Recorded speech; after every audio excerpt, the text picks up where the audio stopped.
देख रहे आप सभी दर्शकों का बहुत बहुत स्वागत है। मैं हूं आपके साथ रमनदीप कौर। इस वक्त की बड़ी खबर आ रही है यूपी से। क्या है पूरा मामला, देखने के लिए बने रहिए हमारे। संगम नगरी प्रयागराज, जहां बाहुबली पूर्व सांसद अतीक अहमद के नाबालिग बेटे एज़म और आबान को आज बाल गृह से रिहा कर दिया गया है। सुप्रीम कोर्ट के आदेश के बाद CWC ने आज उन्हें रिहा करा है और जिसके बाद अतीक अहमद की बहन परवीन पहुंची थी बाल गृह में और जिनको दोनों बच्चे सुपुर्द कर दिए गए हैं। एज़म और आबान की सुरक्षा में 2 पुलिसकर्मी भी साथ में भेजे गए हैं। कड़ी सुरक्षा के बीच में एज़म और आबान आज राजरूपुर बाल गृह से अपने घर के लिए रवाना हो गए हैं। ऐसे में एज़म और आबान की सिक्योरिटी में पुलिसकर्मी भी लगाए गए हैं। और क्या कुछ कहना है बाल गृह संचालक का इस पूरे मामले पर, आइए दिखाते हैं। उमेश पाल हत्याकांड के बाद जहां बाहुबली पूर्व सांसद अतीक अहमद के 2 बट्टे को लावारिस हालत में पाया गया, तो जहां इन्हें बाल गृह में उन्हें रखा गया था। बता दें, सुप्रीम कोर्ट के आदेश के बाद CWC ने आज उनको रिहा कर रही है। बता दें, राजरूपपुर स्थित बाल गृह में उन्हें रखा गया था और अतीक की बहन आज वो यहां पहुंची हैं और दोनों बच्चों की कस्टडी लेने और दोनों बच्चों की सुपुर्दगी आज यहां ली जा रही है। बता दें, अतीक अहमद की बहन शाहीन पहुंची थी और उन्होंने सुप्रीम कोर्ट में बच्चों की सिक्योरिटी के लिए यहां पर उनकी सुपुर्दगी मांगी थी और साथ ही ऐसे में यहां पर आज उनके दोनों बच्चों के नाबालिग अतीक के दोनों बेटे एज़म और आबान को आज बाल सुरक्षा गृह से आज़ाद किया जा रहा था। ऐसे में आज पुलिस जो है पूरी तरह से यहां पर उनको रिहा कर रही बाल गृह से। और यहां पर आप देख सकते हैं सिक्योरिटी रीजन से आप लोग को यहां पर हम दिखा रहे ताज़ा तस्वीरें। अतीक की बहनें हैं जो यहाँ पर सुपुर्दगी लेने आई हैं। हम उनसे बात करने की भी कोशिश शायद करते हैं कि आज आप लोग यहाँ पर आए सिक्योरिटी लेने अब दोनों बच्चों की, क्या आप लोग को मिली है सिक्योरिटी? हम देखिए बात करने की कोशिश उनसे करते हैं कि उनको सिक्योरिटी मिली है कि नहीं।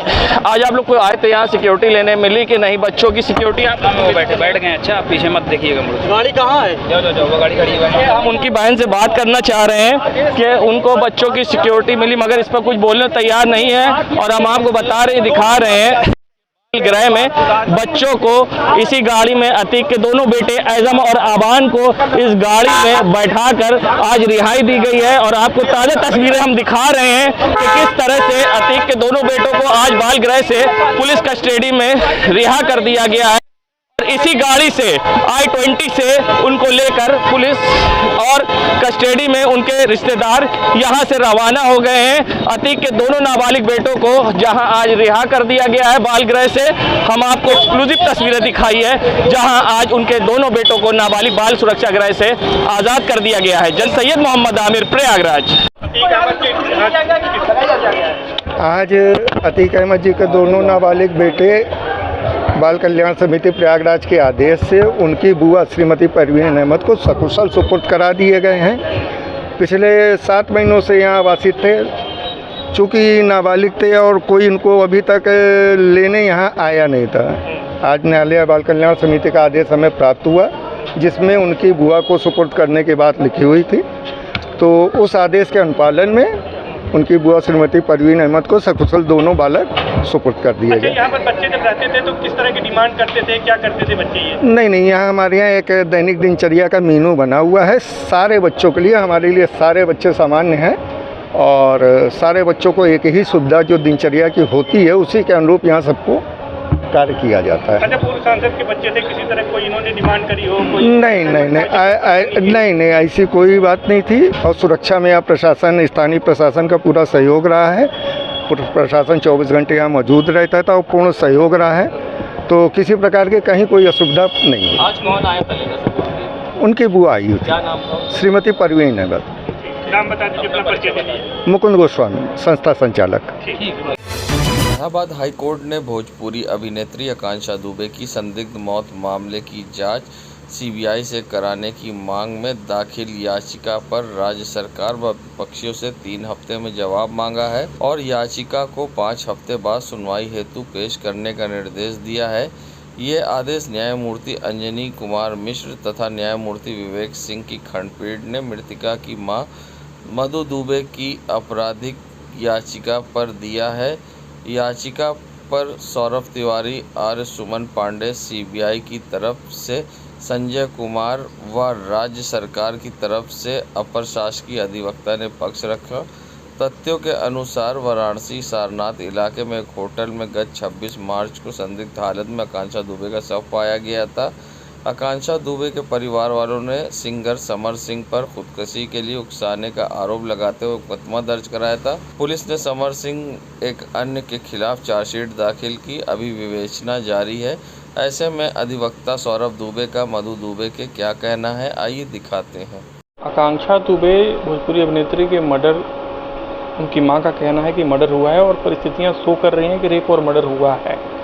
तमाम उसके डॉक्यूमेंट्री एविडेंस है और एफएसएल लैब की रिपोर्ट है। तो उसके आधार पे हाई कोर्ट से ये प्रार्थना की गई है, प्रेयर किया गया है उनकी मां की तरफ से कि इसको सीबीआई को जांच इसलिए दिया जाए कि स्टेट पुलिस की जांच नाकाफ़ी है और वो कहीं ना कहीं दोषियों से मिली भगत है, ऐसा प्रतीत हो रहा है और इसकी प्रबल संभावनाएं दिख रही हैं। तो ऐसे में इसके फेयर इन्वेस्टिगेशन के लिए याचिका दायर की गई थी। इस पर आज सुनवाई हुई और ऑनरेबल कोर्ट ने तमाम चीज़ों को देखने के बाद, समझने के बाद स्टेट को कहा, राज्य को, कि आप 3 हफ्ते में जवाब काउंटर लगाइए और हमें कहा कि काउंटर के 3 हफ्ते बाद 2 हफ्ते हमारी तरफ से उस काउंटर का जब रिजवाइंडर जाएगा और उसके बाद 5 हफ्ते बाद पुनः इसकी सुनवाई की जाएगी ऑनरेबल हाई कोर्ट में।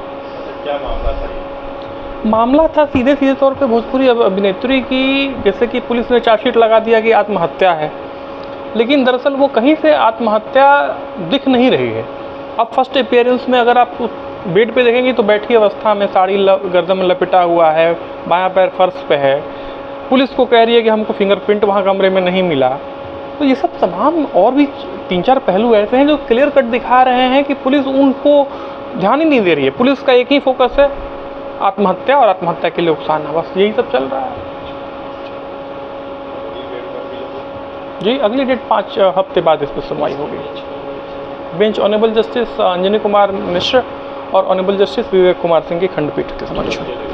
मैं सौरभ तिवारी मधु दुबे जी की तरफ से, जो आकांक्षा की मां है।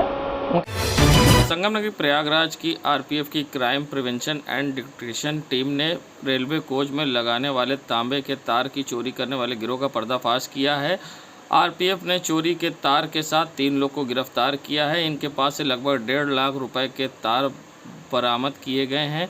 आरपीएफ के मुताबिक ये लोग रात में को यार्ड में खड़ी हुई कोच के तांबे के तार चोरी कर लिया करते थे। इन तारों को पूरे कोच में विद्युत सप्लाई एवं एसी चलाने में मदद किया जाता है।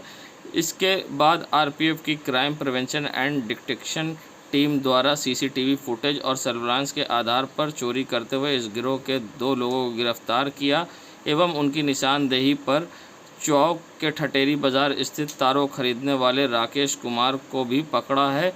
इसके घर में चोरों के तारों के तांबे भी बरामद हुए हैं और साथ ही अब ऐसे में इनके खिलाफ विधिक कार्रवाई कर रही है आरपीएफ की टीम।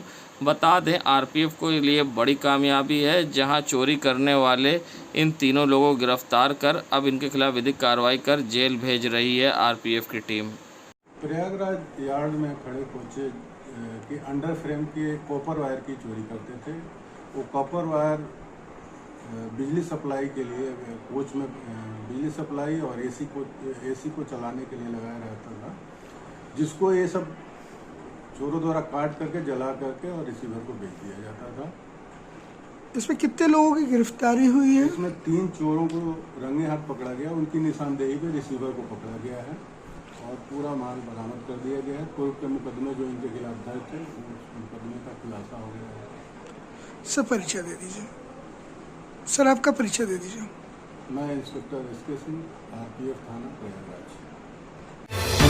जहां एक तरफ स्वच्छता अभियान चलाकर लाखों रुपए सरकार खर्च कर रही है, तो वहीं दूसरी तरफ आप देख सकते हैं सिविल लाइन जैसे पॉश इलाकों में आवारा जानवरों का किस तरह से आतंक है और कई बार लोगों को ये अपना निशाना बनाते हैं, फिर भी नगर निगम का इन पर ध्यान नहीं जा रहा।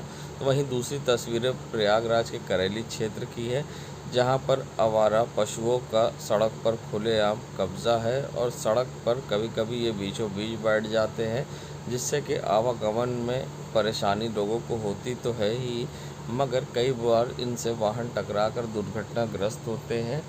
बगैर जिम्मेदारों की लापरवाही कहें या अनदेखी, जहां दीवारों पर स्वच्छता अभियान के लिए वॉल पेंटिंग तो करा दी गई, मगर सड़क पर स्वच्छता रखने के लिए कोई खास कदम नहीं नगर निगम द्वारा उठाए गए और आवारा जानवर और आवारा पशु खुलेआम घूम रहे। देश दुनिया की खबरों के लिए world media times news channel को सब्सक्राइब करें।